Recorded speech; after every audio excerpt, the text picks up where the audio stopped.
जय श्री जगन्नाथ। तो आज दीर्घ 21 दिन पर ही मुझे नॉनभेज खाइबी। आउ दीदीर मोर जेहेतु घरे अच्छु ए तो बाबा को राति हिं कहीदेलु बाबा कंकड़ा नहीं आसब। आम बहुत दिन है कंकड़ा खाई नुँ। बाबा ये कंकड़ा नहीं आसते आ सहित चूना माछ नहीं आसते माने चूना माछ आनिक भाजी देते सकाल सकाल बाबा जाकि नहीं आसते।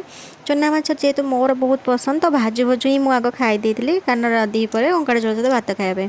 तो ये माछर बास्ना शुणिक आमर बिलेई जो अच्छी सी तो भाई रखे ही दौनी आमको मैंने खाइब बोली। कारण आम जेहेतु 21 दिन रामनवमी पालिकी थिलु आम सहित आम बेले भी पालिकी थिला सी भी जमा भी 21 दिन आइंस खाई नथिला। तो से मु खाई सारा पर ताकू टिके भाजिक नहीं देती खाइबा सी खाई देथिला। तो तापर ये आमर रोषे भी सरी जाइथिला भात कंकड़ा तरकारी हो जाइथिला आ झोलटा तो कहि भी पारिबिनि एते टेस्टी होइथिला। आउ माने मटन झोल भी आगे फिका पड़ीज। सालड भजा ये भेंडी भजा कलरा भजा और फास्ट टाइम आज आंब खाई। जदि वीडियो भल लगी लाइक शेयर सब्सक्राइब देखा नेक्स्ट रोचे जय श्री।